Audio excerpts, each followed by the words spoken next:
जय हिंद फ्रेंड्स, हम पढ़ रहे हैं भारत का संविधान, जिसमें हमारा टॉपिक चल रहा है मूल अधिकार। तो मूल अधिकार में हमने पिछली क्लास में चर्चा की थी कि आखिर मूल अधिकार क्या होता है। फिर हमने चर्चा की थी अनुच्छेद 12, 13 के बारे में। फिर हमने चर्चा की थी समता का अधिकार, जिसके अंतर्गत हमने देखा था अनुच्छेद 14, 15, 16, 17, 18। हमने ये अनुच्छेद देखे थे। आज हम इससे आगे चर्चा करते हैं। जैसे हमारे इसके बाद आता है स्वतंत्रता का अधिकार। क्या है अनुच्छेद 19 से लेकर अनुच्छेद 22 तक हमारे पास आते हैं स्वतंत्रता का अधिकार। तो यहाँ पर हम देखेंगे अनुच्छेद 19 यहाँ पर हम चर्चा करेंगे स्वतंत्रता के अधिकार के बारे में, जिसमें हमारा पहला आता है क्या अनुच्छेद 19। अनुच्छेद 19 के अंतर्गत हम चर्चा करेंगे कुछ बातों का। अनुच्छेद 19 के अंतर्गत हम चर्चा करेंगे कुछ खास बातों का। सबसे पहले जो अनुच्छेद 19 है ये केवल और केवल नागरिकों को प्राप्त है। यहाँ पर हम ध्यान रखेंगे अनुच्छेद 19 है जो सबसे पहले केवल और केवल नागरिकों को प्राप्त है। नागरिकों को प्राप्त है। अब नागरिक कौन कौन से हैं ये हम पिछली क्लास में चर्चा कर चुके हैं कि आखिर नागरिक कौन कौन से होते हैं। नागरिक, कोई व्यक्ति नागरिक कैसे कहलाता है, हम इसके बारे में पहले भी पढ़ चुके हैं। अब यहाँ पर हम देखेंगे अनुच्छेद 19 केवल और केवल नागरिकों को प्राप्त है। जैसे हमने चर्चा की थी कि मूल अधिकार में से कुछ मूल अधिकार केवल नागरिकों को प्राप्त है और कुछ मूल अधिकार सभी नागरिकों को प्राप्त है। जैसे अनुच्छेद 15, 16, 19, 29 और 30 ये केवल और केवल यहाँ पर नागरिकों को प्राप्त है। जैसे अनुच्छेद 15, 16, 19, 29 और 30 ये केवल और केवल नागरिकों को प्राप्त है। अब यहाँ पर हम देखेंगे जैसे अनुच्छेद 19, यहाँ पर हम कुछ खास बातें ध्यान रखने वाले हैं। जैसे यहाँ पर क्या आता है, सबसे पहले ये बात आती है कि यहाँ पर अनुच्छेद 19 केवल और केवल नागरिकों को प्राप्त है। किसको? केवल और केवल नागरिकों को प्राप्त है। और यहाँ पर राज्य के कार्य पर नियंत्रण लगाए जाने की कोशिश की गई है। मतलब राज्य के कार्य हैं उन पर नियंत्रण लगाने की कोशिश की गई है। यहाँ पर क्या है, सबसे पहले बात अनुच्छेद 19 में क्या है, ये सबसे पहले क्या है, ये नागरिकों को प्राप्त है। और दूसरी बात क्या है, यहाँ पर दूसरी बात है राज्य के कार्यों पर नियंत्रण। राज्य के कार्यों पर नियंत्रण। तो यहाँ पर हम ये बात देख लेते हैं, दो बातें। पहली बात क्या है, ये केवल और केवल नागरिकों को प्राप्त है। और नंबर 2, ये यहाँ पर राज्य के कार्यों पर नियंत्रण लगाए जाने की कोशिश की गई है। यहाँ पर हमने ये देखा। अब इसके अंतर्गत हम कुछ टॉपिक पढ़ेंगे। जैसे अनुच्छेद 19 में हम क्या पढ़ेंगे, अनुच्छेद 19 में हम पढ़ेंगे सबसे पहले अनुच्छेद 19 का नाम क्या है, स्वतंत्रता का अधिकार। पहले हम लिखेंगे स्वतंत्रता का अधिकार। स्वतंत्रता का अधिकार। अब स्वतंत्रता का अधिकार, इसको हम अंग्रेजी में बोलते हैं राइट टू फ्रीडम। क्या बोलते हैं? Right to freedom. जो स्वतंत्रता है, स्वतंत्रता को हम क्या बोलते हैं? फ्रीडम। इसके दो अर्थ यहाँ पर अंग्रेजी में दो प्रकार से लिखते हैं। इसको क्या लिखते हैं? फ्रीडम। और दूसरा क्या है? लिबर्टी। तो यहाँ पर क्या है, फ्रीडम है या लिबर्टी है, यहाँ पर इसमें कन्फ्यूजन हो जाता है। जैसे ये क्या है, राइट टू फ्रीडम, यहाँ पर क्या है, राइट टू फ्रीडम, या फिर right to liberty. Right to liberty, आखिर ये क्या है, राइट टू फ्रीडम है या राइट टू लिबर्टी है? तो यहाँ पर हम कुछ बातें देखेंगे। जैसे सबसे पहले हम समझेंगे कि आखिर फ्रीडम और लिबर्टी में क्या अंतर है। तो यहाँ पर हम कुछ टॉपिक डिस्कस करेंगे। जैसे पहले आप डाल लीजिए नंबर 1। पहले आप डाल लीजिए नंबर 1। जैसे हम देखेंगे लिबर्टी और फ्रीडम में क्या अंतर है। क्या है? लिबर्टी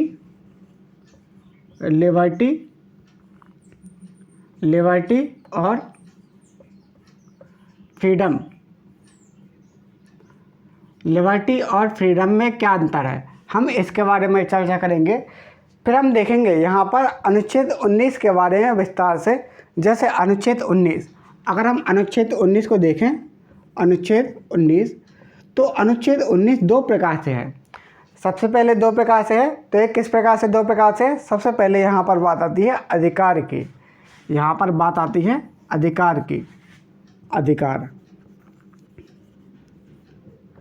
जो अधिकार है वो हमें दिए गए हैं अनुच्छेद 19 1 ए से लेकर यहाँ पर दिए गए हमको जी तक। अनुच्छेद 19 1 से लेकर ए से लेकर हमको दिए गए हैं अनुच्छेद 19 1 जी तक। अनुच्छेद 19 1 ए से लेकर अनुच्छेद 19 1 ए जी तक। अब यहाँ पर हम जैसे देखते हैं वाक्य एवं अभिव्यक्ति, जैसे अनुच्छेद 19 1 ए से लेकर B C D E F तो हमारा ख़त्म हो गया, और जी। यहाँ पर हमारा जो मूल संविधान है, मूल संविधान में हमारे पास 7 अधिकार थे। मूल संविधान में हमारे पास कितने, 7 अधिकार थे। लेकिन 1978 के 44वें संविधान संशोधन के द्वारा जो एक संपत्ति का अधिकार था उसको कानूनी अधिकार बना दिया गया। यहाँ पर मूल अधिकार से हटाकर उसको संपत्ति का अधिकार जो था हमारे पास वो क्या है, कानूनी अधिकार बना दिया गया और मूल अधिकार की श्रेणी से हटा दिया गया। किसके, 44वें संविधान संशोधन के द्वारा।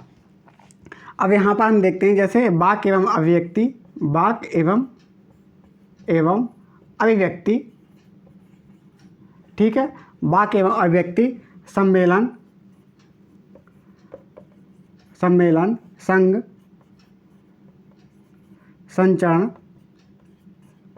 संचरण मतलब घूमना, निवास, जो संपत्ति का अधिकार था वो तो हट गया है। अब यहाँ पर व्यक्ति यानी पेशा, हम कोई भी जैसे धंधा करते हैं, यहाँ पर क्या है, पेशा या फिर धंधा, काम धंधा, जैसे हम धंधा करते हैं अपने जीविका चलाने के लिए। तो यहाँ पर क्या है, इस प्रकार के हमारे पास 6 अधिकार दिए गए हैं, जिसकी संख्या क्या है, टोटल अधिकार 6 है। फिर यहाँ पर हम जैसे देखते हैं 19 1 यहाँ पर हमने देखा था। अब इसके बाद हम देखेंगे अनुच्छेद 19 दूसरा पार्ट में क्या है, अनुच्छेद 19 यहाँ पर 2 से लेकर 6 तक। इसके 2 प्रकार हैं। सबसे पहले अनुच्छेद 19 के अनुच्छेद 19 1 यहाँ पर हमने देखा 6 अधिकार। फिर अनुच्छेद 19 2 से लेकर 6 तक, अनुच्छेद 2 से 19 यहाँ पर अनुच्छेद 19 2 से लेकर अनुच्छेद 19, ऐसे अनुच्छेद 3 होगा, 19 3 होगा, और ऐसे ही टोटल यहाँ पर अनुच्छेद 19 6 तक। तो ये हमारे अंतर्गत 2 प्रकार के अधिकार मिल जाते हैं। यहाँ पर क्या है, एक तो है अधिकार, और यहाँ पर क्या है, अधिकारों पर नियंत्रण। ये किसका, राज्य पर नियंत्रण, मतलब ये क्या है, राज्य को अधिकार दिए गया है, मतलब यहाँ पर राज्य को अधिकार है, यहाँ पर राज्य को अधिकार है। सबसे पहले ये क्या है, केवल और केवल, ये केवल और केवल नागरिकों को प्राप्त है। ये क्या है, केवल नागरिकों को प्राप्त है। और यहाँ पर जो दूसरा प्रकार है, यहाँ पर राज्य को अधिकार है कि यहाँ पर राज्य को अधिकार है कि वो इन अधिकारों पर नियंत्रण लगा सकती है। यहाँ पर क्या है, 2 प्रकार है देखा हमने। सबसे पहले क्या है, अनुच्छेद 19, ये क्या है, नागरिकों को प्राप्त है और राज्य को प्राप्त है। नागरिकों को प्राप्त क्या है, अनुच्छेद 19 ए से, यहाँ पर हम देखते हैं अनुच्छेद 19 1 यहाँ पर हमने देखा, जिसके अंतर्गत हमको 6 अधिकार मिल जाते हैं।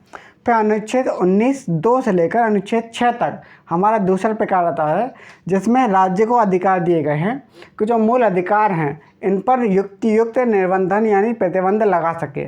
तो वह हम देखेंगे, आगे देखेंगे क्लास में। तो हम शुरू करते हैं।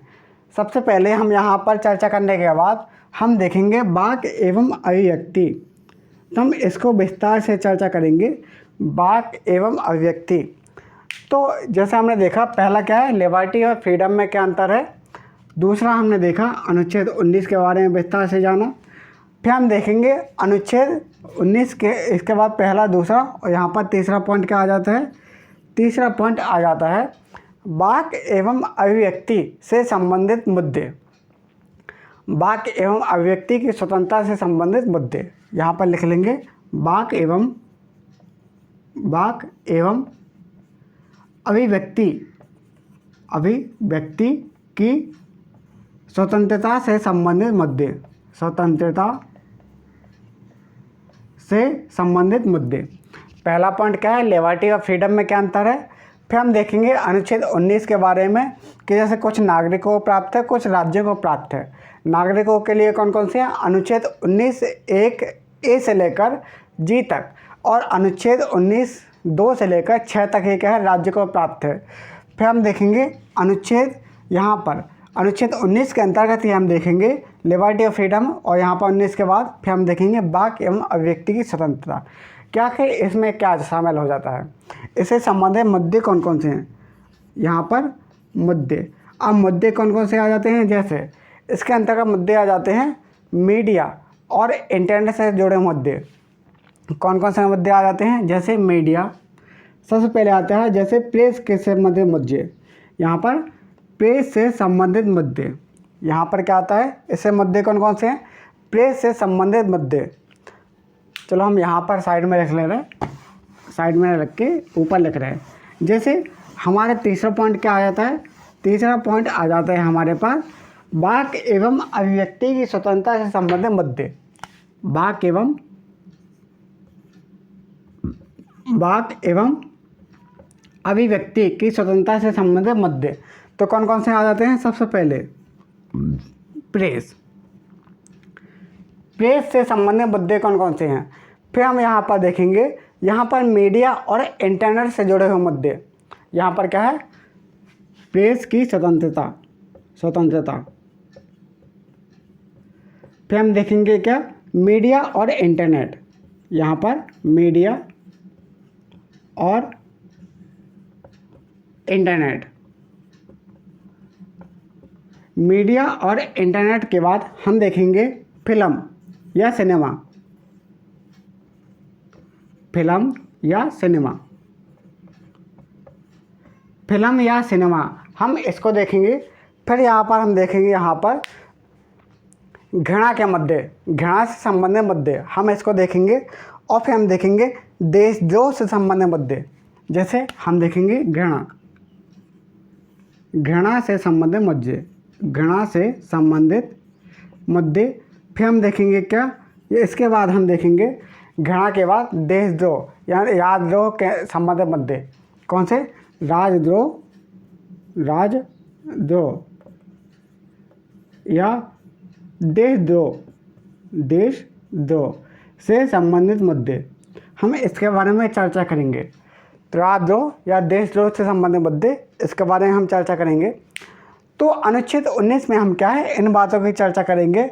जहाँ पर क्या आता है, यहाँ पर आता है वाक एवं अभिव्यक्ति की स्वतंत्रता से संबंधित मुद्दे कौन कौन से हैं, ये वाला मुद्दे हैं, वाक एवं अभिव्यक्ति। तो हमें इसके अंतर्गत देखेंगे जो क्या है हमारा अनुच्छेद 19 1 ए। हम इसके अंतर्गत देखेंगे, इतने सारे हम देखेंगे मुद्दे के कौन कौन से मुद्दे चर्चा में रहते हैं। फिर हम देखेंगे अनुच्छेद 19 1 ए। अनुच्छेद 19 1 ए, हेडिंग डालीजिए अनुच्छेद 19 1 ए। जो अनुच्छेद 19 1 ए है, इसके अंतर्गत हम देखेंगे क्या, अनुच्छेद 19 1 ए है।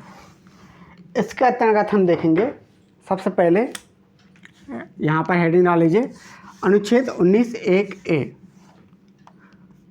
19 1 ए, यहाँ पर क्या है, वाक एवं अभिव्यक्ति की स्वतंत्रता। वाक एवं अभिव्यक्ति की स्वतंत्रता मतलब बोलने की स्वतंत्रता, अभिव्यक्ति दर्शाने की स्वतंत्रता, हमारे अंदर जो विचार हैं उनको दर्शाने की स्वतंत्रता। तो यहाँ पर क्या क्या शामिल आ जाता है, जैसे सूचना प्राप्ति का अधिकार। इसके अंतर्गत क्या आ जाता है, जैसे सूचना प्राप्ति का अधिकार।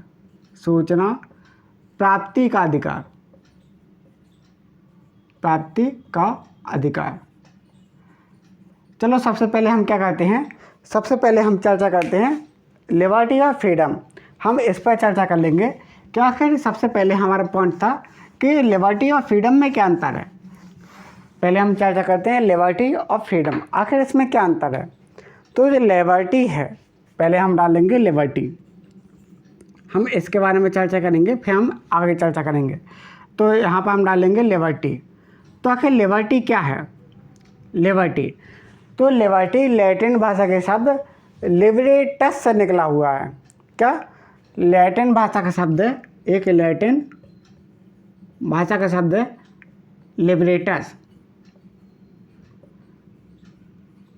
जो लिबर्टी है लैटिन भाषा के शब्द लिबरेटस या लिबरेटेटिव से निकला है। लिबरेटस या लिबरेटेटिव, लिबरेटेटिव। लिबर्टी जो लैटिन भाषा का शब्द है लिबरेटस या लिबरेटेटिव, इससे निकला हुआ है। तो इसका अर्थ क्या होता है? स्वतंत्रता की शर्तें। जिसका अर्थ क्या होता है? जिसका अर्थ होता है, इसका अर्थ होता है स्वतंत्रता की शर्तें। स्वतंत्रता की शर्तें। जो लिबर्टी है लैटिन भाषा के शब्द लिबरेटस या फिर लिबरेटेटिव से निकला है, जिसका अर्थ होता है स्वतंत्रता की शर्तें। अब स्वतंत्रता की शर्तें मतलब क्या होता है? इसमें क्या है, स्वतंत्रता तो है लेकिन यहाँ पर क्या है, प्रतिबंध भी लगाए गए हैं। जैसे उसमें क्या है, कुछ सीमाएँ भी हैं। जैसे यहाँ पर क्या है, स्वतंत्रता तो है लेकिन कुछ शर्तों के साथ। यहाँ पर क्या है, स्वतंत्रता तो है लेकिन कुछ शर्तों के साथ। और यहाँ पर क्या है, शोषण का अभाव हो जाता है। यहाँ पर अगला पॉइंट हम देखेंगे, क्या शोषण का अभाव होता है। यहाँ पर शोषण नहीं होता है या शोषण की गुंजाइश नहीं होती, यहाँ पर शोषण का अभाव होता है। शोषण का अभाव। जो लिबर्टी है, लिबर्टी में क्या है, लैटिन भाषा के शब्द लिबरेटस से निकला हुआ है और इसका अर्थ क्या होता है, स्वतंत्रता की शर्तें। मतलब यहाँ पर स्वतंत्रता तो है लेकिन शर्तों के साथ है। फिर यहाँ पर क्या होता है, शोषण का अभाव होता है। यहाँ पर क्या होता है, शोषण का अभाव होता है। ये सकारात्मक और नकारात्मक दो प्रकार से होता है। ये सकारात्मक और नकारात्मक दोनों होता है। ये क्या होता है, ये सकारात्मक और, जैसे हम यहाँ पर पॉइंट डाल लेंगे, पहला, दूसरा और तीसरा। ये सकारात्मक और नकारात्मक, सकारात्मक और नकारात्मक दोनों होता है। सकारात्मक कैसे? सकारात्मक ऐसे यहाँ पर है कि यहाँ पर ये क्या है, स्वयं का स्वामी है। कोई व्यक्ति है अपने स्वयं का स्वामी है, मतलब को क्या करना चाहता है, कोई व्यक्ति क्या करना चाहता है, अपने खुद का मालिक है, खुद क्या करना चाहता है, उसको पूरी स्वतंत्रता है। लेकिन यहाँ पर नकारात्मक क्या है, यहाँ पर नकारात्मक ये है कि शोषण के विरुद्ध संरक्षण है। मतलब दूसरों के शोषण के विरुद्ध संरक्षण। यहाँ पर क्या है, स्वयं का स्वामी है। कोई व्यक्ति क्या है, स्वयं का स्वामी है। और नकारात्मक में क्या है, नकारात्मक क्या है, दूसरों के शोषण से स्वतंत्रता। दूसरों के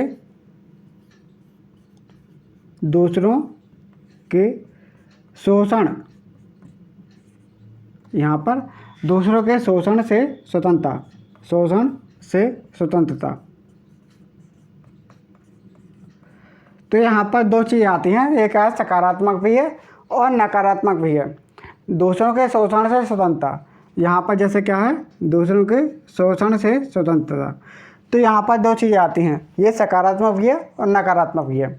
जो सकारात्मक है ये क्या है, स्वयं का कोई व्यक्ति स्वयं का स्वामी है कि वो अपनी स्वतंत्रता किस प्रकार से यूज़ करना चाहता है। लेकिन ये नकारात्मक किस प्रकार से है, यहाँ पर दूसरों के शोषण से स्वतंत्र, यहाँ पर नियंत्रण है। दूसरे के शोषण पर नियंत्रण, दूसरे के शोषण से, यहाँ पर दूसरों के शोषण पर, यहाँ पर क्या संरक्षण है, दूसरे के शोषण से संरक्षण। दूसरों के शोषण से यहाँ पर संरक्षण देने की बात की गई है। यहाँ पर जो लिबर्टी है ये विधि के शासन से संबंधित है। ये क्या है, विधि के शासन से संबंधित है और स्वयं के व्यवहार के प्रति उत्तरदायित्व से भी है। जो लिबर्टी है, लिबर्टी विधि के शासन से संबंधित है और इसके साथ ही स्वयं के व्यवहार से भी यहाँ पर इसका प्रति उत्तरदायित्व है। मतलब यहाँ पर क्या है, जिसे लिबर्टी प्रदान की जाती है वह अपने कार्यों के प्रति, व्यवहार के प्रति जवाबदेह होता है। यहाँ पर जिस व्यक्ति को लिबर्टी प्रदान की जाती है वो अपने कार्यों के प्रति, अपने व्यवहार के प्रति जवाबदेह होता है। फिर यहाँ पर हम देखेंगे क्या, ये क्या होता है, अगला पॉइंट हमने देखा कि यहाँ पर ये क्या है, जो लिबर्टी है, लिबर्टी विधि के शासन से संबंधित है। यहाँ पर क्या है, विधि के शासन से संबंधित है, मतलब रूल ऑफ लॉ से संबंधित है। यहाँ पर क्या है, विधि के शासन के संबंधित है और स्वयं के व्यवहार के प्रति उत्तरदायित्व से भी संबंधित है। स्वयं के व्यवहार के प्रति उत्तरदायित्व से भी ये संबंधित है, क्योंकि जिसे लिबर्टी प्रदान की जाती है वह अपने व्यवहार के प्रति अपने कार्यों के प्रति जवाबदेह होता है। फिर यहाँ पर एक बात और आ जाती है, फिर हम देखते हैं जैसे जो लिबर्टी है, समाज के भीतर स्वतंत्र जीवन जीने का अधिकार मिलता है। लिबर्टी के अंतर्गत हमको समाज के भीतर, मतलब एक दायरा फिक्स कर दिया है, समाज के भीतर जीवन जीने का अधिकार मिलता है।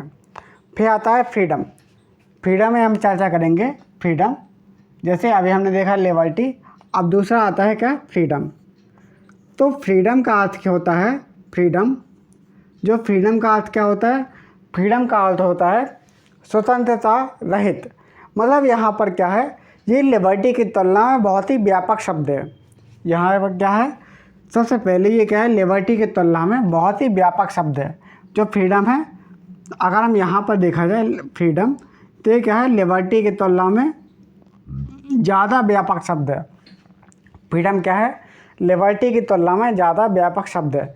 यहाँ पर फ्रीडम में कोई प्रतिबंध नहीं है। यहाँ पर क्या है, कोई यहाँ पर शर्त की बात नहीं कही गई है। और यहाँ पर जो फ्रीडम है, अंग्रेजी भाषा के शब्द फ्रीडम से निकला हुआ है। जो फ्रीडम है, अंग्रेजी भाषा के शब्द है फ्रीडम,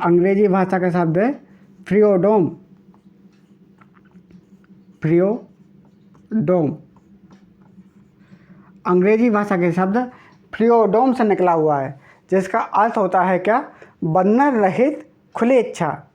फ्रीडम से निकला हुआ है, जिसका अर्थ क्या होता है, बंधन रहित। इसका अर्थ क्या होता है, बंधन रहित खुली इच्छा,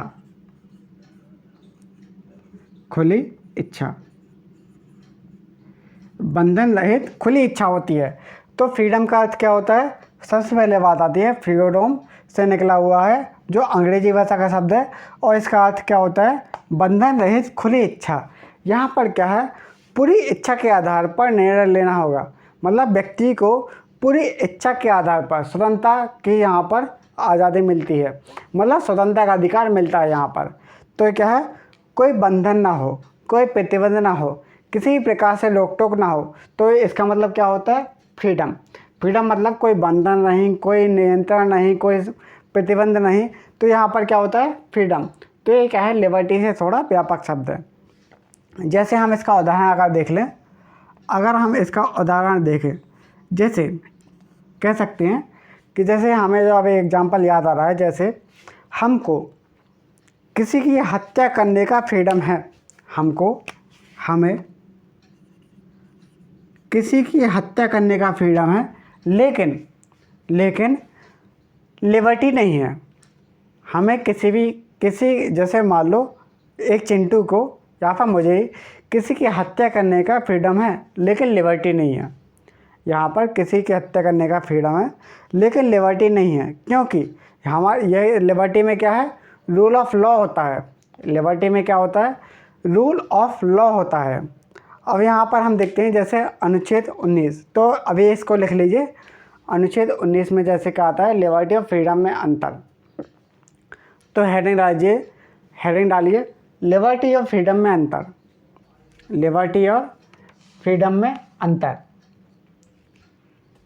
तो लिखिए, पहले डालिए लिबर्टी डालिए। तो लिबर्टी लैटिन भाषा के शब्द लिबरेटस से निकला हुआ है। लिबर्टी लैटिन भाषा के शब्द लिबरेटस से निकला हुआ है। वो आपने लिख लिया था ना, ठीक है। जो लिबर्टी है, लैटिन भाषा के शब्द लिबरेटस से निकला हुआ है, जिसका अर्थ होता है स्वतंत्रता की शर्तें। जो लिबर्टी है, अगला पॉइंट लिखिए, लिबर्टी में शोषण का अभाव होता है। लिबर्टी में शोषण का अभाव होता है। फिर लिखिए, लिबर्टी सकारात्मक और नकारात्मक दोनों प्रकार से होता है। लिबर्टी सकारात्मक और नकारात्मक दोनों होता है। जैसे सकारात्मक अर्थ क्या है, कोई व्यक्ति स्वयं का स्वामी है। कोई व्यक्ति स्वयं का स्वामी है कि वो क्या करना चाहता है, क्या नहीं करना चाहता है, क्या स्वयं का स्वामी है। नकारात्मक क्या है कि दूसरों के शोषण से संरक्षण। दूसरों के शोषण से संरक्षण मतलब क्या है, हमको कहीं भी घूमने का अधिकार है, हमको कुछ भी बोलने का अधिकार है, लेकिन ऐसा बोलने का अधिकार नहीं है कि दूसरे की यहाँ पर मानहानि हो जाए, दूसरे का सम्मान को ठेस पहुँचे। तो यहाँ पर क्या है, दूसरों के शोषण से संरक्षण की बात की गई है कि हमको कुछ भी बोलने का अधिकार तो है, लेकिन इतना भी बोलने का अधिकार नहीं है कि हम दूसरों की जो मानहानि है वो हो जाए, या फिर दूसरे की जो सम्मान है उसको ठेस पहुँचे। यहाँ पर हमने ये देखा। फिर यहाँ पर आता है कि ये जो लिबर्टी है विधि के शासन से संबंधित है। विधि के शासन से संबंधित है और इसका संबंध स्वयं के व्यवहार के प्रति उत्तरदायित्व से भी है। और इसका संबंध स्वयं के व्यवहार के प्रति उत्तरदायित्व से भी है। अब लिखिए फ्रीडम। फ्रीडम, तो फ्रीडम यहाँ पर कोष्टक में लिख लीजिए बगल में कि फ्रीडम लिबर्टी की तुलना में एक व्यापक शब्द है। फ्रीडम लिबर्टी की तुलना में एक व्यापक शब्द है, जो अंग्रेजी भाषा के शब्द फ्रीडम से निकला हुआ है। अंग्रेजी भाषा के शब्द फ्रीडम से निकला हुआ है। पहला पॉइंट, यह फ्रीडम अंग्रेजी भाषा के शब्द फ्रीडम से निकला हुआ है, जिसका अर्थ होता है बंधन रहित खुली इच्छा। बंधन रहित खुली इच्छा। बंधन रहित खुली इच्छा। बंधन रहित खुली इच्छा अर्थात पूरी तरह से स्व इच्छा के आधार पर निर्णय लेना। पूरी तरह से स्व इच्छा के आधार पर निर्णय लेना। जैसे हमें किसी की हत्या करने का फ्रीडम है, उदाहरण लिख लीजिए, लिखना हो तो, जैसे हमें किसी की हत्या करने का फ्रीडम है लेकिन लिबर्टी नहीं है। हमें किसी की हत्या करने का फ्रीडम है लेकिन लिबर्टी नहीं है, क्योंकि लिबर्टी में रूल ऑफ लॉ होता है। हम अभी चर्चा कर चुके हैं, रूल ऑफ लॉ यानी विधि का शासन होता है। ठीक है, हम देखेंगे अनुच्छेद 19 के बारे में थोड़ा और विस्तार से। तो हेडिंग डाल लीजिए अनुच्छेद 19(1)(a)। तो वाक एवं अभिव्यक्ति, अब डाल लीजिए वाक एवं अभिव्यक्ति। अनुच्छेद 19(1)(a), जो अनुच्छेद 19(1)(a) है, इसके बारे में हम चर्चा करेंगे। अनुच्छेद 19(1)(a), वाक एवं अभिव्यक्ति की स्वतंत्रता। वाक एवं अभिव्यक्ति, वाक एवं अभिव्यक्ति की स्वतंत्रता। वाक एवं अभिव्यक्ति की स्वतंत्रता, वाक मतलब होता है बोलने की स्वतंत्रता, हमें कुछ ही बोलने की स्वतंत्रता, और अभिव्यक्ति दर्शाने की स्वतंत्रता। अब बोलने की स्वतंत्रता, यहाँ पर कुछ बात आती हैं, जैसे हम कुछ बात यहाँ पर चर्चा करेंगे, कुछ बातें हम चर्चा करेंगे। जैसे पहले हम चर्चा करेंगे यहाँ पर प्रेस की स्वतंत्रता के बारे में। तो लिख लीजिए, यहाँ पर हम क्या चर्चा करेंगे, यहाँ पर हम चर्चा करेंगे वाक एवं अभिव्यक्ति की स्वतंत्रता में हम कुछ मुद्दे देखेंगे, जैसे प्रेस की स्वतंत्रता, मीडिया से संबंधित मुद्दे, फिर हम देखेंगे इंटरनेट से संबंधित मुद्दे, फिल्म या फिर सिनेमा से संबंधित मुद्दे, फिर हम देखेंगे घृणा संबंधित मुद्दे। तो हम कुछ यहाँ पर मुद्दे देखेंगे, और राजद्रोह से संबंधित मुद्दे जो हमने पहले लिखे थे। अब जो यहाँ पर विचार अभिव्यक्ति की स्वतंत्रता है, इसके अंतर्गत हम कुछ बातें देखेंगे, जैसे सूचना प्राप्ति का अधिकार। यहाँ पर इसके अंतर्गत ही हमको क्या क्या मिल जाता है, सूचना प्राप्ति का अधिकार। यहाँ पर सूचना प्राप्ति का अधिकार है, प्राप्ति का अधिकार है, सूचना प्राप्ति का अधिकार।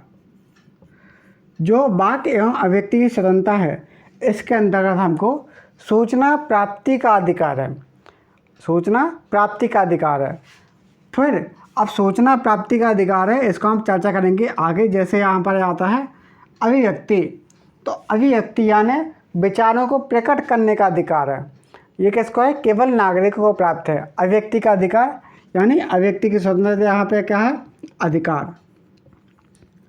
अभिव्यक्ति दर्शाने का अधिकार है, अभिव्यक्ति दर्शाने का अधिकार है, जो केवल और केवल नागरिकों को प्राप्त है। किसको, नागरिकों को प्राप्त है। अब यहाँ पर बात आती है अभिव्यक्ति किस प्रकार से दर्शा सकता है। वो किसी बोलकर, वो अभिव्यक्ति कैसे दर्शा सकता है, या तो बोलकर, कैसे, बोलकर, लिखकर, वो क्या कहना चाहता है, वो लिखकर, इशारों के माध्यम से, जैसे मैं बता रहा हूँ तो इशारे वगैरह कर रहा हूँ, तो इशारों के माध्यम से भी कर सकता है और चित्र के माध्यम से भी कर सकता है। लिखकर, चित्र के माध्यम से,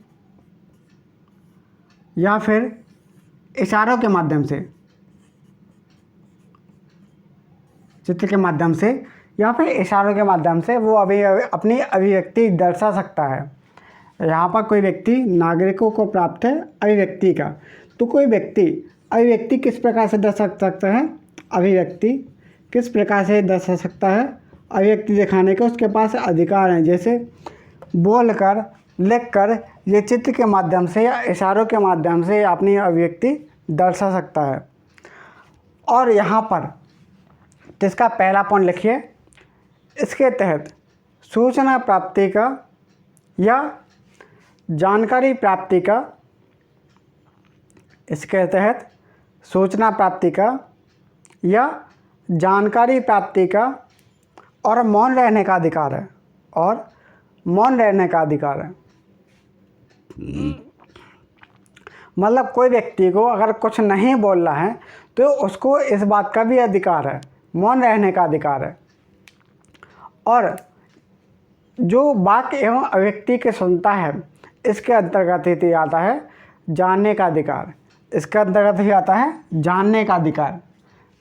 जैसे वाक्य एवं अभिव्यक्ति की स्वतंत्रता है, इसके अंतर्गत क्या आता है, जानने का अधिकार, इसके अंतर्गत आ जाता है जानने का अधिकार, जानने का अधिकार। जो वाक्य एवं अभिव्यक्ति की स्वतंत्रता है, इसका सीधा संबंध जानने के अधिकार से है, इसका सीधा संबंध जानने के अधिकार से भी है। मतलब जो जानने का अधिकार है, हमें कुछ बातें जानने का अधिकार है। जैसे सरकार किस प्रकार से काम कर रही है, सरकार किस प्रकार से काम नहीं कर रही है, यहाँ पर क्या व्यवस्था चल रही है, वहाँ क्या व्यवस्था चल रही है, हमें जानने का अधिकार है।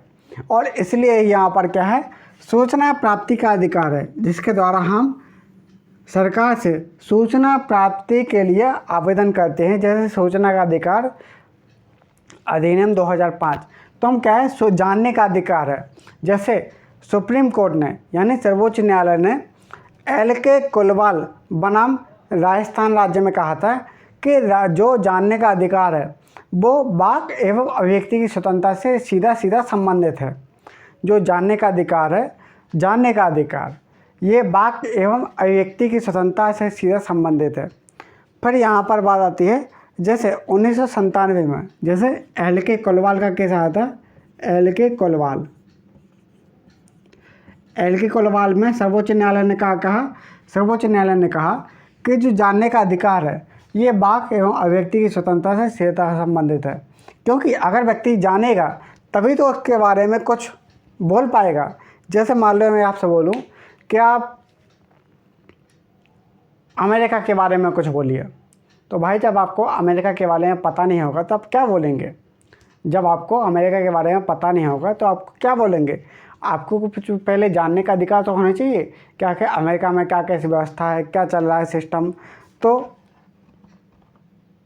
हमें ये तो पता होना चाहिए आखिर, तभी तो हम अमेरिका के बारे में चर्चा कर पाएंगे। तो क्या है, पहले हमको जानने का अधिकार है, हमारी सरकार किस प्रकार से काम कर रही है, पहले हमको ये जानने का अधिकार है। और इसी से जुड़ा हुआ है सूचना प्राप्ति का अधिकार, इसी से जुड़ा हुआ है सूचना प्राप्ति का अधिकार। लेकिन 1997 में जो दिनेश त्रिवेदी बनाम भारत संघ का केस हुआ था, दिनेश त्रिवेदी बनाम भारत संघ का केस हुआ था, दिनेश त्रिवेदी बनाम भारत संघ का केस हुआ था, दिनेश त्रिवेदी बनाम भारत संघ। इस केस में ये कहा था, दिनेश त्रिवेदी बनाम भारत संघ का केस हुआ था, इसमें सर्वोच्च न्यायालय ने कहा था कि जानने का अधिकार सीमित है, मतलब उसमें क्या है, थोड़ी प्रतिबंध भी है, मतलब यहाँ पर क्या है, गोपनीयता का अधिकार भी है। जैसे हम सरकार से हर बात की यहाँ पर सूचना नहीं मंगा सकते हैं, जैसे अगर कोई सुरक्षा से संबंधित मुद्दा हुआ, या फिर कोई इंटरनेट सिक्योरिटी से संबंधित मुद्दा हुआ, या फिर विदेशी राज्यों से संबंधित से जुड़ा हुआ मुद्दा हुआ, तो यहाँ पर क्या है, गोपनीयता का भी अधिकार है, गोपनीयता का भी अधिकार है। मतलब यहाँ पर क्या है, हर कुछ जानने का अधिकार नहीं है। जैसे हम किसी के घर में क्या क्या रखा हुआ है, हमको ये जानने का अधिकार नहीं है। यहाँ पर क्या है, स्वतंत्रता की यहाँ पर कुछ शर्तें लगाई गई हैं। जैसे दिनेश त्रिवेदी बनाम भारत संघ के केस में यहाँ पर क्या है, जो स्वतंत्रता है इसमें कुछ प्रतिबंध लगा दिए गए हैं। अब जैसे इसमें आता है जो बोलने की, जैसे वाक एवं अभिव्यक्ति की स्वतंत्रता, ये व्यक्ति के संपूर्ण व्यक्तित्व विकास एवं संसदीय शासन लोकतंत्र की सफलता सुनिश्चित करता है। जो वाक एवं अभिव्यक्ति की स्वतंत्रता है, वाक एवं अभिव्यक्ति की स्वतंत्रता, ये व्यक्ति के संपूर्ण व्यक्तित्व के विकास के लिए, संपूर्ण व्यक्तित्व के विकास के लिए और लोकतंत्र की सफलता के लिए बहुत ही ज़रूरी है। लोकतंत्र की यहाँ पर क्या है, सफलता का सुनिश्चित करता है। एक मिनट थोड़ा रुकिए।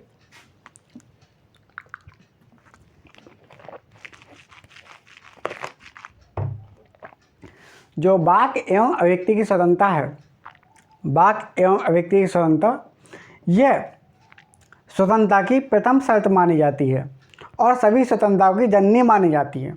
वाक एवं अभिव्यक्ति की स्वतंत्रता, ये सभी स्वतंत्रताओं की जननी मानी जाती है और सबसे महत्वपूर्ण प्रथम शर्त मानी जाती है। इसके अंतर्गत हमको चिंतन का भी अधिकार मिलता है। वाक एवं अभिव्यक्ति की स्वतंत्रता में हमको चिंतन का भी अधिकार मिल जाता है। इसमें कोई व्यक्ति किसी भी तरह से अपनी अभिव्यक्ति दर्शा सकता है, जैसे सोशल मीडिया के माध्यम से यहाँ पर अपनी अभिव्यक्ति दर्शा सकता है। जैसे हम देखते हैं ना कि अगर जिसने फेसबुक पर, इंस्टाग्राम पर, व्हाट्सएप पर कुछ पोस्ट करी है, अभी अपनी अभिव्यक्ति दर्शाई है, तो उसको इसका अधिकार है। सोशल मीडिया प्रेस के माध्यम से अपनी अभिव्यक्ति दर्शाने का अधिकार है। तो यहाँ पर हम क्या है, थोड़ा लिख लेंगे, वाक एवं अभिव्यक्ति की स्वतंत्रता। पहला अपन लिखिए, इसके तहत सूचना प्राप्ति का या जानकारी प्राप्ति का, कॉमा, अभिव्यक्ति का और मौन रहने का अधिकार है। सूचना प्राप्ति का, जानकारी प्राप्ति का और मौन रहने का अधिकार है, मौन रहने का अधिकार है।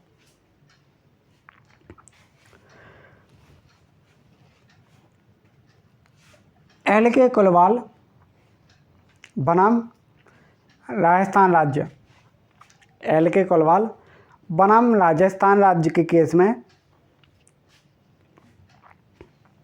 सर्वोच्च न्यायालय ने कहा कि जानने का अधिकार वाक एवं अभिव्यक्ति की स्वतंत्रता से ही संबंधित है। जानने का अधिकार वाक एवं अभिव्यक्ति की स्वतंत्रता से ही संबंधित है।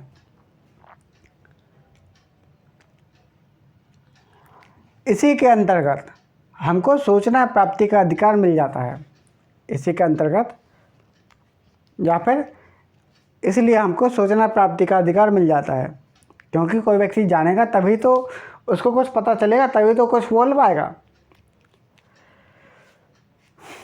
अगला पॉइंट लिखिए, वाक एवं अभिव्यक्ति की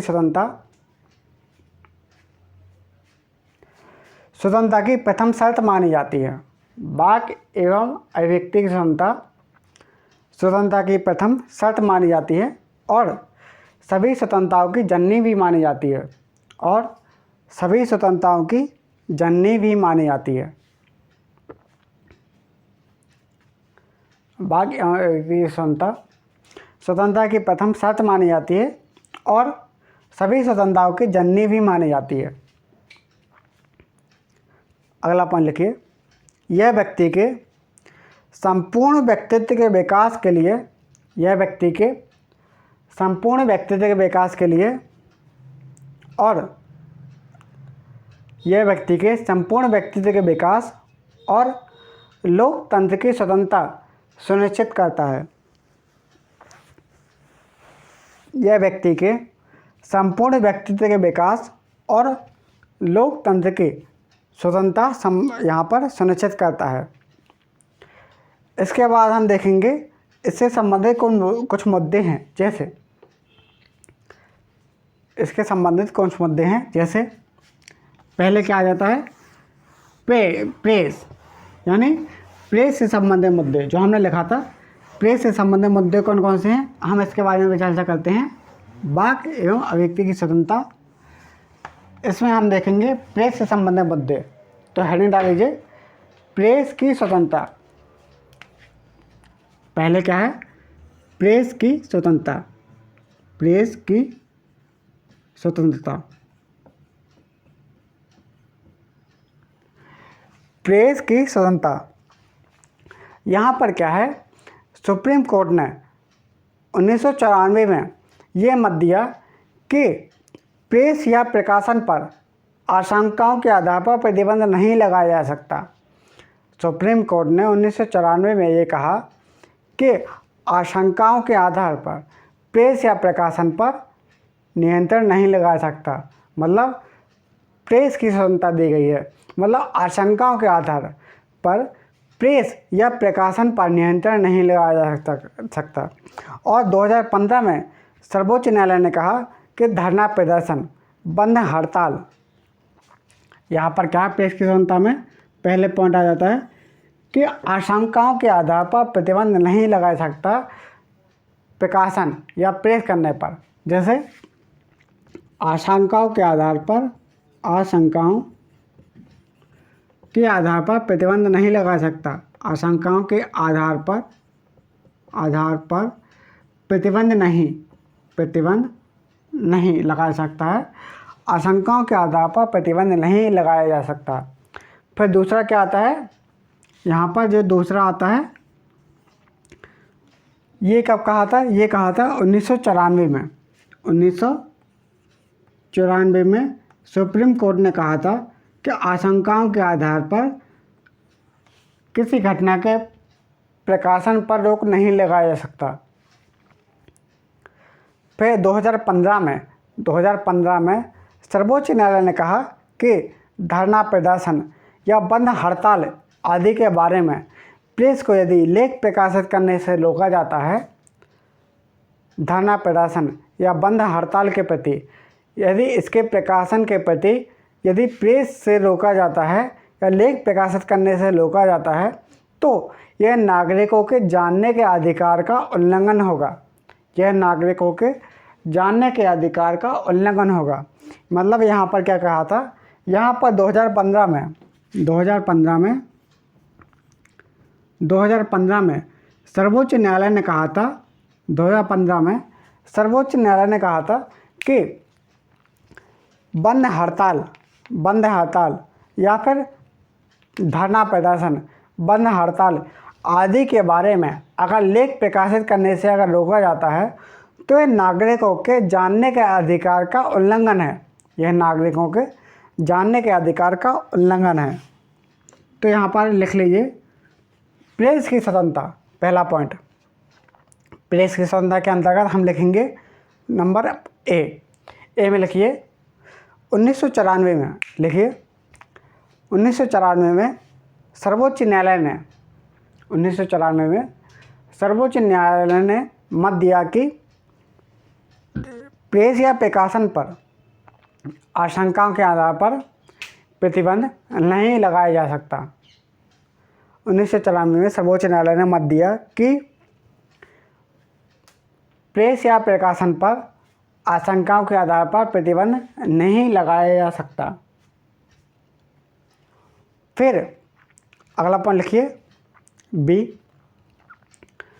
2015 में सर्वोच्च न्यायालय ने कहा कि 2015 में सर्वोच्च न्यायालय ने कहा कि धरना प्रदर्शन या बंद हड़ताल के बारे में धरना प्रदर्शन या बंद हड़ताल के प्रति बंद हड़ताल के बारे में प्रेस को यदि लेख प्रकाशित करने से रोका जाता है, यदि प्रेस को लेख प्रकाशित करने से रोका जाता है तो यह नागरिकों के जानने के अधिकार का उल्लंघन होगा। तो यह नागरिकों के जानने के अधिकार का उल्लंघन होगा।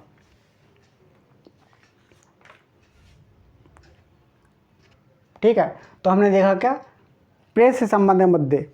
हम देखते हैं क्या अगला हेडिंग डाल लीजिए सोशल मीडिया से संबंधित मुद्दे। अब आता है क्या सोशल मीडिया से संबंधित मुद्दे। प्रेस की स्वतंत्रता के बाद आता है सोशल मीडिया से संबंधित मुद्दे। लिख लीजिए सोशल मीडिया से संबंधित मुद्दे। दूसरा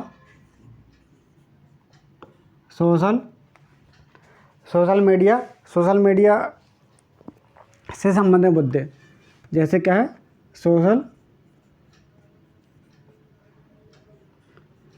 सोशल मीडिया से संबंधित मुद्दे। सोशल मीडिया से संबंधित मुद्दे, अब इसमें क्या क्या शामिल हो जाता है, जैसे एक केस हुआ था श्रेया सिंघल बनाम भारत संघ। श्रेया सिंघल बनाम भारत संघ के 2015 का हुआ था। उसमें आईटी अधिनियम की धारा, आईटी अधिनियम सोशल मीडिया से संबंधित मुद्दे में आता है। एक केस हुआ था श्रेया सिंघल बनाम भारत संघ। एक केस हुआ था श्रेया सिंघल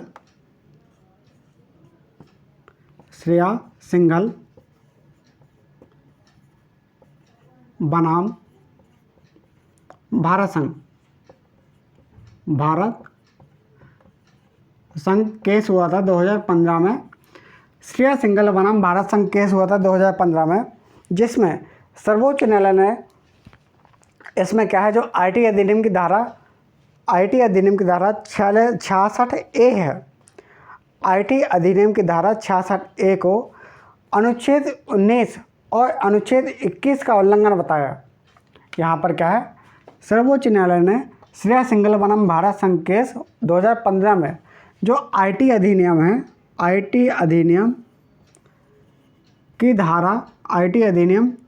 धारा जो 66A है, आईटी अधिनियम की धारा 66A को अनुच्छेद 19 और वह अनुच्छेद 21 का उल्लंघन बताया। अनुच्छेद 19 और अनुच्छेद 21 का उल्लंघन बताया क्योंकि ये इसके प्रावधान अस्पष्ट थे, कोई जानकारी ही नहीं थी। मतलब इसमें क्या है कोई स्पष्ट प्रावधान नहीं थे। सुप्रीम कोर्ट ने कहा कि यदि आपने इंटरनेट को बंद किया है, या आप सूचना प्रौद्योगिकी का अधिनियम का दुरुपयोग करते हैं तो यह मान्य नहीं होगा। सुप्रीम कोर्ट ने क्या कहा था?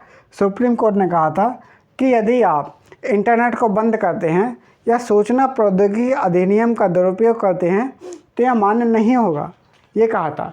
और एक केस हुआ था अनुराधा भसीन बनाम भारत संघ केस 2020 का।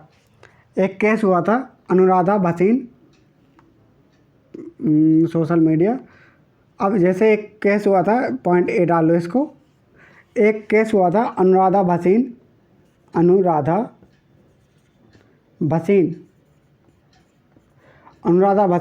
बनाम भारत संघ केस हुआ था। अनुराधा भसीन बनाम भारत संघ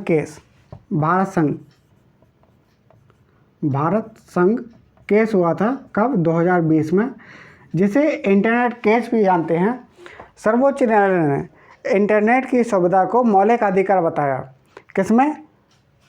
अनुराधा भसीन बनाम भारत संघ केस, जिसको क्या बोलते हैं? इंटरनेट की सुविधा को अधिकार बताया गया। यहाँ पर क्या बताया गया? सर्वोच्च न्यायालय ने कहा कि सर्वोच्च न्यायालय ने कहा कि जो इंटरनेट की सुविधा है ये मौलिक अधिकार है। क्या? इंटरनेट की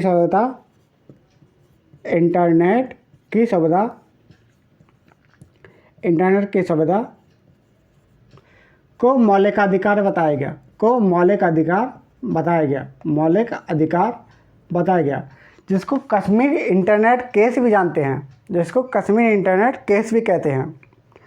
यहाँ पर क्या है? जो इंटरनेट की सुविधा है उसको मौलिक अधिकार बताया गया। जैसे हम देखते हैं कश्मीर में कुछ भी घटना होती है तो कश्मीर में क्या है? नेट बंद कर देते हैं।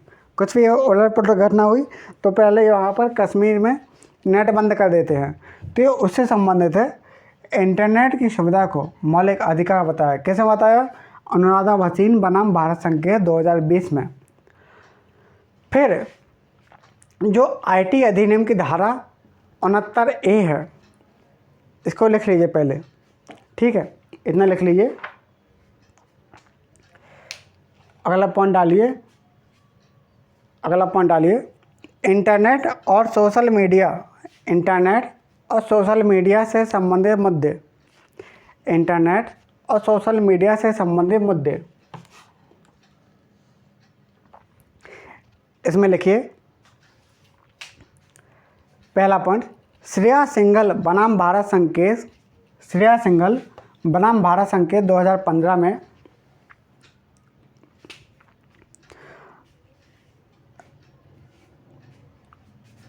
सर्वोच्च न्यायालय ने आईटी अधिनियम की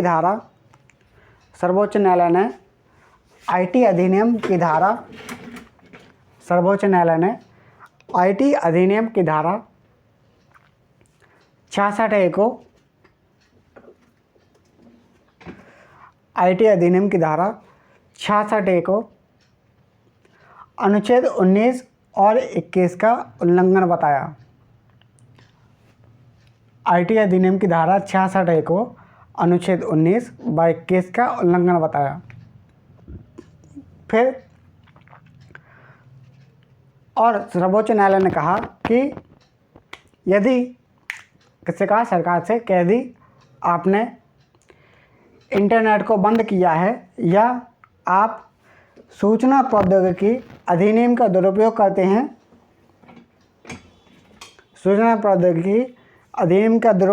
हैं, तो यह मान्य नहीं होगा।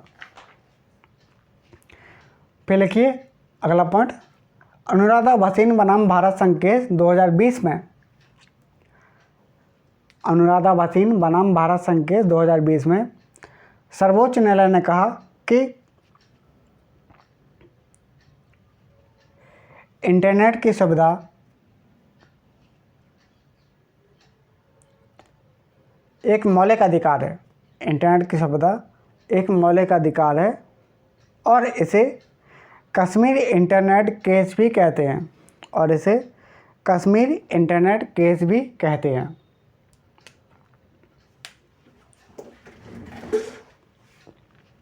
एक आईटी अधिनियम की धारा जो 69A है, आईटी अधिनियम की धारा 69A हाल के वर्षों में अधिक विवादास्पद हुई है। जो आईटी अधिनियम की धारा 69A है, जो आईटी अधिनियम की धारा 69A, जो आईटी अधिनियम है उसकी धारा है 69A, 69A है, वो बहुत ही ज़्यादा विवादास्पद हुई है हाल के वर्षों में। जैसे आईटी अधिनियम की धारा 69A हाल के वर्षों में अधिक विवादास्पद हुई है। क्योंकि इसके प्रावधानों का इस्तेमाल कर लोगों को विचार एवं अभिव्यक्ति की स्वतंत्रता को कमज़ोर करने का प्रयास किया गया। जो लोगों की विचार एवं अभिव्यक्ति की स्वतंत्रता है, इसको कमज़ोर करने का प्रयास किया गया। जो आईटी अधिनियम की धारा 69A, इसके यहाँ पर क्या है, इसके अंतर्गत जो लोगों को विचार एवं अभिव्यक्ति की स्वतंत्रता है, इसको प्रतिबंध लगाने का, कमज़ोर करने का प्रयास किया गया। जो स्वतंत्रता है उसको कमज़ोर करने का प्रयास किया गया। जैसे किसान आंदोलन, उसके पहले नागरिकता विरोधी कानून के विरुद्ध आंदोलन संबंधी जानकारियों को सोशल मीडिया से रोकने के मकसद से सरकार ने इसका इस्तेमाल किया। जो आईटी अधिनियम की धारा 69A है, इसका इस्तेमाल सरकार ने किस प्रकार से किया? जो किसान आंदोलन से संबंधित मुद्दे हैं या फिर इसके पहले जो नागरिकता से संबंधित मुद्दे थे, तो इनसे जुड़े हुए कानून के विरुद्ध जो सोशल मीडिया, इससे जानकारियों से जुड़े हुए जो सोशल मीडिया से संबंधित जो रोकने के मकसद से इसकी जानकारी को सोशल मीडिया में प्रसारित करने से रोकने के लिए सरकार ने इसका यहाँ पर उपयोग किया। तो सुप्रीम कोर्ट ने कहा कि ये भी अनुचित है। इसके अलावा सरकार ने इस धारा के तहत सरकार को शक्ति है कि सोशल मीडिया या जानकारी उपलब्ध कराने से निम्न के आधार पर रोक सकती है। इसके अंतर्गत सरकार को जो आईटी अधिनियम की धारा 69A है, आईटी अधिनियम की धारा 69A है, इसके अंतर्गत सरकार को यह अधिकार है कि वह सोशल मीडिया को, सरकार को यह अधिकार है कि वह सोशल मीडिया को किसी जानकारी को उपलब्ध कराने से निम्नलिखित आधार पर रोक सकती है। कौन कौन से आधार पर? जैसे कोई जानकारी है उसको सोशल मीडिया में आने से निम्नलिखित आधार पर रोक सकती है। सबसे पहले, अगर वो देश की अखंडता, संप्रभुता से संबंधित हो। यदि कोई मुद्दा देश की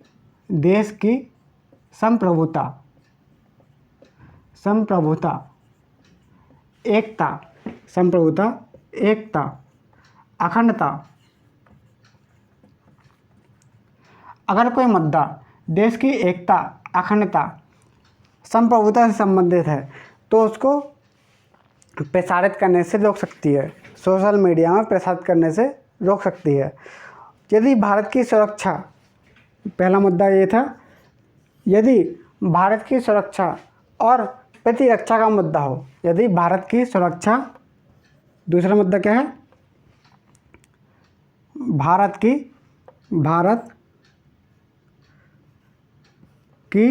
सुरक्षा व प्रतिरक्षा का मुद्दा हो, भारत की सुरक्षा और प्रतिरक्षा का मुद्दा हो, राज्य की सुरक्षा का मुद्दा हो, या विदेशों के साथ मैत्रीपूर्ण संबंधों की यहाँ पर बात हो। राज्य की सुरक्षा या फिर विदेशी राज्यों के साथ मैत्रीपूर्ण संबंध, जो विदेशी राज्य हैं, विदेशों के साथ मैत्रीपूर्ण संबंध, अगर कोई इसकी बात हो, विदेशी राज्यों के साथ मैत्रीपूर्ण संबंध इसकी बात हो, या लोक व्यवस्था से संबंधित कोई बात हो, तो उसको सोशल मीडिया में प्रसारित करने से रोक सकती है। जो आईटी अधिनियम की धारा 66 यहाँ पर 69A है।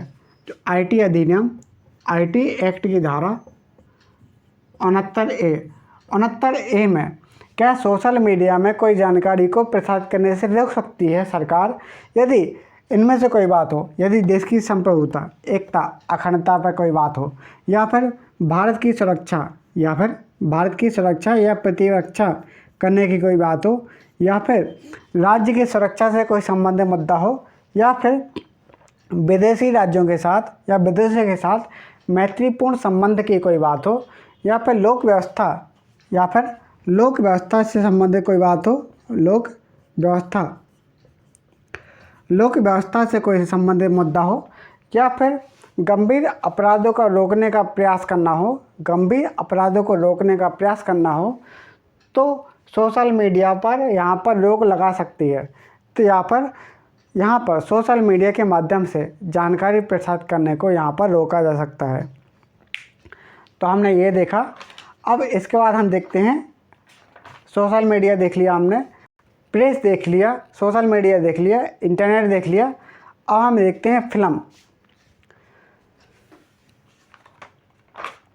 हम देखते हैं फिल्म से संबंधित मुद्दा। तो हेडिंग डाल लीजिए,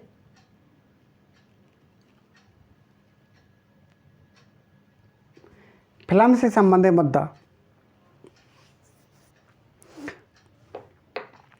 तो हेडिंग डाल लीजिए, फिल्म से संबंधित मुद्दा। फिल्म से संबंधित मुद्दे। तो हेडिंग डाल लीजिए, फिल्म से संबंधित मुद्दे। सोशल मीडिया या फिर फिल्म से संबंधित मुद्दे। तो इसमें आप देख लीजिए, जैसे फिल्म से संबंधित मुद्दे, जैसे एक वेब सीरीज आई थी। पहले हम जानते हैं, पहले हम एक चीज़ चर्चा करते हैं, जैसे OTT। OTT का मतलब क्या है? OTT का मतलब होता है over the top, over the top. जैसे हम देखते हैं ना, जैसे नेटफ्लिक्स हो गया या अमेजन प्राइम हो गया, नेटफ्लिक्स या अमेजन प्राइम हो गया। यहाँ पर जैसे मान लो कोई मूवी वगैरह, कोई सीरीज़ वगैरह आती है, तो यहाँ पर क्या होता है, बिना किसी सेंसर बोर्ड के जनता तक धारावाहिक सीरियल पहुँचाना, बिना किसी सेंसर बोर्ड के जनता तक धारावाहिक सीरियल वगैरह पहुंचाना। तो OTT मतलब क्या होता है? OTT का मतलब होता है ओवर द टॉप, यानी बिना किसी सेंसर बोर्ड के धारावाहिक सीरियल सिनेमा तक पहुंचाना। और यहाँ पर जो चलचित्र या फिल्म के माध्यम से क्या हम देखते हैं, जैसे चलचित्र के माध्यम से भी अभिव्यक्ति दर्शाने का अधिकार है। तो यहाँ पर सुप्रीम कोर्ट ने क्या कहा कि धर्म के आधार पर फिल्म के माध्यम से लोगों को भड़काना, धर्म के आधार पर फिल्म के माध्यम से लोगों को भड़काना ये स्वीकार नहीं है। धर्म के आधार पर फिल्म के माध्यम से लोगों को भड़काना ये स्वीकार नहीं है। और सुप्रीम कोर्ट ने 2011 में कहा था, जैसे एक वेब सीरीज आई थी तांडव में ये बात आई थी। तो तांडव में सर्वोच्च न्यायालय ने कहा था कि धर्म के आधार पर लोगों को भड़काना ये क्या है, स्वीकार नहीं है। और यहाँ पर ये कहा था सर्वोच्च न्यायालय ने 2011 में प्रकाश झा प्रोडक्शन बनाम भारत संघ केस में सर्वोच्च न्यायालय ने 2011 में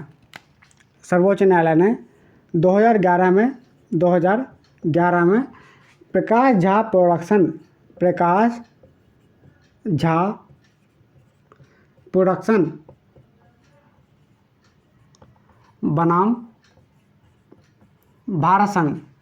बनाम भारत संघ केस हुआ था, उसमें सर्वोच्च न्यायालय ने और 1989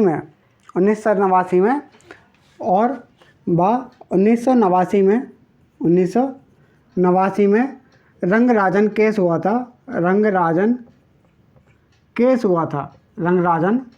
था। उसमें सर्वोच्च न्यायालय ने कहा था कि चलचित्र एक मनोरंजन का साधन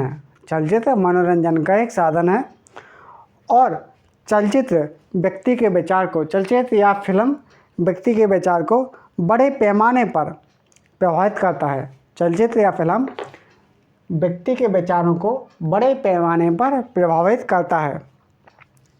चलचित्र को प्रमाणित करने वाले सेंसर बोर्ड को देश की सांस्कृतिक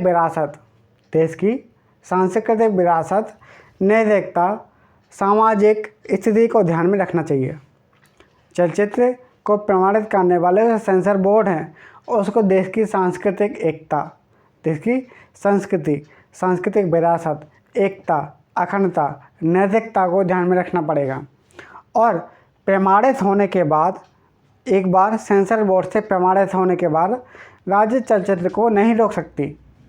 और प्रमाणित होने के बाद, सेंसर बोर्ड से प्रमाणित होने के बाद राज्य चलचित्र को रोक नहीं सकता। हालांकि जुलाई 2021 में, फिर इसके बाद जुलाई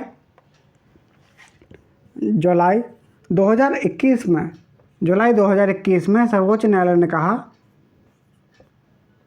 जुलाई 2021 में सर्वोच्च न्यायालय ने यहाँ पर, हालांकि जुलाई 2021 में जो भारत सरकार है, जो 1 मिनट थोड़ा पानी पी लूँ।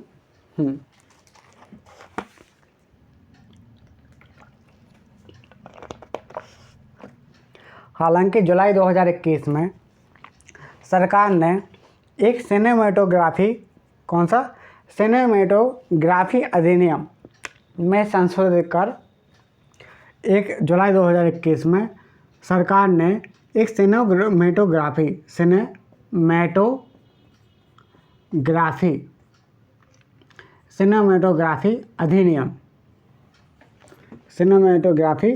अधिनियम में संशोधन कर,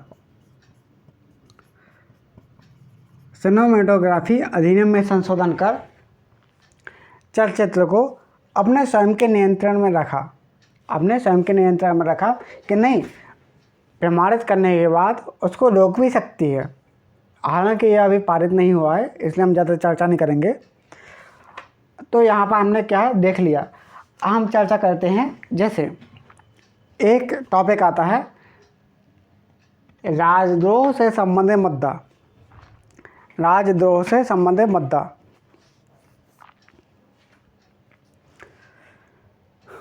तो राजद्रोह से संबंधित मुद्दा में देखिए,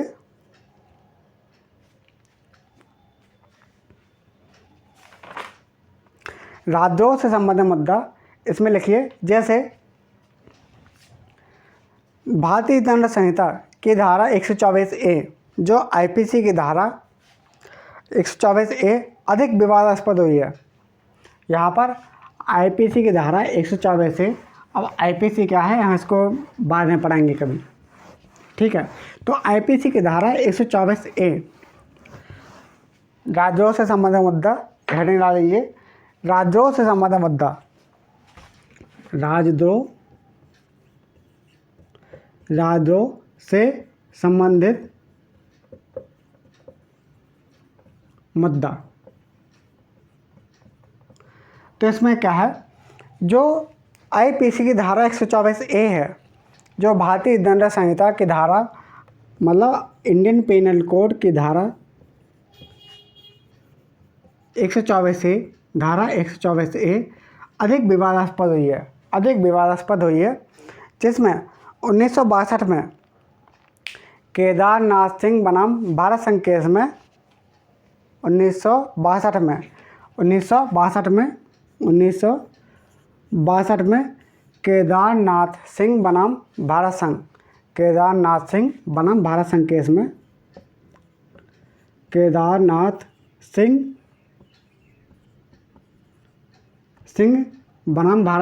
में, ये केस हुआ था केदारनाथ सिंह बनाम भारत संघ केस में। सर्वोच्च न्यायालय ने कुछ बातें स्पष्ट की और कहा, केदारनाथ सिंह बनाम भारत संघ केस में कहा कि जो आईपीसी की धारा 124A है, इसके प्रावधान संवैधानिक रूप से वैध हैं, और इसके दायरे में कोई भी नागरिक 2 स्थितियों में आ सकता है, जैसे विधि द्वारा स्थापित सत्ता या शक्ति के विरुद्ध विद्रोह। इसके दायरे में कोई व्यक्ति 2 प्रकार से आ सकता है, जैसे विधि द्वारा स्थापित सत्ता और इसके विरुद्ध विद्रोह, और दूसरा क्या है, लिखकर या बोलकर बड़े पैमाने पर लोक व्यवस्था के लिए अगर खतरा उत्पन्न किया जाता है तो भी इसके दायरे में आ जाता है। राज्यों से संबंधित मुद्दा क्या है कि आईपीसी की धारा 124A है। इसमें क्या है, 1962 में केदारनाथ सिंह बनाम भारत संघ केस में सर्वोच्च न्यायालय ने स्पष्ट किया कि इसके प्रावधान संवैधानिक रूप से वैध हैं और इसके दायरे में कोई व्यक्ति तभी आ सकता है जब विधि द्वारा स्थापित सत्ता या शक्ति के विरुद्ध विद्रोह हो और लिखकर या बोलकर बड़े पैमाने पर लोक व्यवस्था के लिए खतरा उत्पन्न करना या बड़े पैमाने पर हिंसा के लिए लोगों को उकसाना, तभी ये आईपीसी की धारा 124 से लागू होगी। तभी आईपीसी की धारा 124 से लागू होगी। अब इसमें क्या है, कुछ इम्पोर्टेंट बातें भी नोट कर लीजिए। जैसे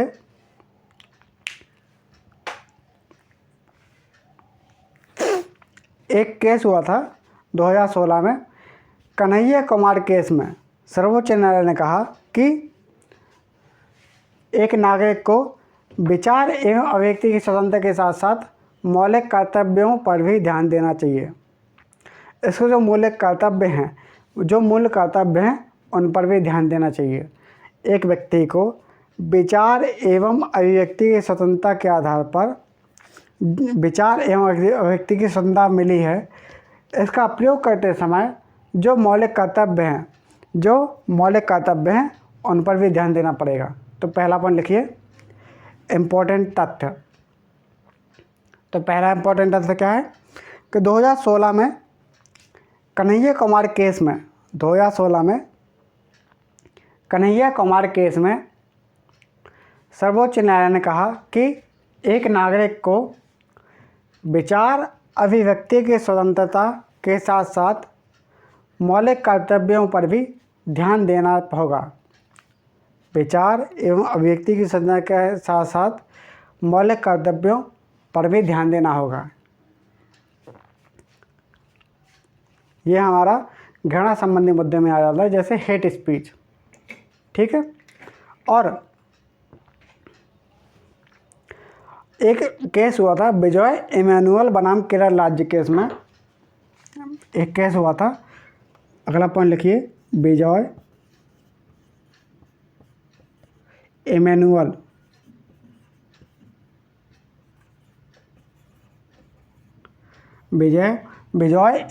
केस में, विजय इमैनुअल बनाम केरल राज्य, विजय इमैनुअल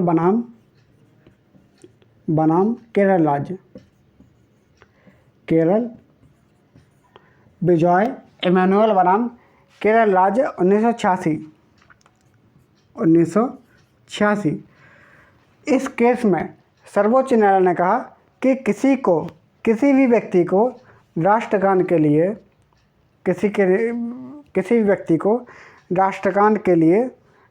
गाने के लिए दबाव नहीं डाला जा सकता। किसी भी व्यक्ति को राष्ट्रगान के लिए दबाव नहीं डाला जा सकता। मतलब एक केस हुआ था विजय इमैनुअल बनाम भारत संघ केस। इसमें सर्वोच्च न्यायालय ने कहा था कि किसी भी व्यक्ति को राष्ट्रगान के लिए दबाव नहीं डाला जा सकता। जैसे अगर कोई व्यक्ति मान लो लंगड़ा है तो राष्ट्रगान के लिए खड़ा कैसे हो पाएगा? अगर कोई व्यक्ति गूंगा है तो राष्ट्रगान कैसे बोल पाएगा? राष्ट्रगान कैसे गा सकेगा? इसलिए क्या है, यहाँ पर सर्वोच्च न्यायालय ने कहा कि किसी भी व्यक्ति को राष्ट्रगान गाने के लिए दबाव नहीं डाला सकता, लेकिन उसका सम्मान करना पड़ेगा। ऐसा नहीं कि राष्ट्रगान हो रहा है तुम खाना खा रहे हो, राष्ट्रगान हो रहा है तुम गप्पे लड़ा रहे हो। ठीक है, तो ऐसा नहीं करना है। राष्ट्रगान का सम्मान करना है, देश के झंडे का सम्मान करना है, देश की एकता अखंडता भी बनाए रखना है। तो मतलब यहाँ पर क्या है, सर्वोच्च न्यायालय ने कहा कि राष्ट्रगान के लिए किसी को बाध्य नहीं किया जा सकता। जैसे कोई लंगड़ा, इसको लिखिए, विजय इमैनुअल बनाम केरल राज्य, विजय इमैनुअल बनाम केरल राज्य केस 1986 में सर्वोच्च न्यायालय ने कहा कि किसी को भी राष्ट्रगान गाने के लिए, किसी भी व्यक्ति को राष्ट्रगान गाने के लिए दबाव नहीं डाला जा सकता। किसी व्यक्ति को राष्ट्रगान गाने के लिए दबाव नहीं डाला जाएगा या फिर नहीं डाला जा सकता। जैसे कोई व्यक्ति अगर लंगड़ा है तो राष्ट्रगान के लिए कैसे खड़ा होगा? कोई व्यक्ति अगर लंगड़ा है तो राष्ट्रगान के लिए कैसे खड़ा होगा? और गूंगा कैसे राष्ट्रगान गाएगा? और कोई गूंगा राष्ट्रगान कैसे गा पाएगा?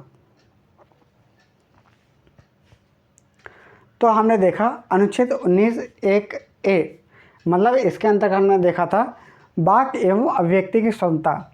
हमने ये देखा है 19(1)(a, जैसे अनुच्छेद 19(1)(a), हमने इसके बारे में विस्तृत चर्चा की है, जिसमें हमने देखा था वाक्य एवं अभिव्यक्ति की स्वतंत्रता, इसके बारे में हमने चर्चा की है।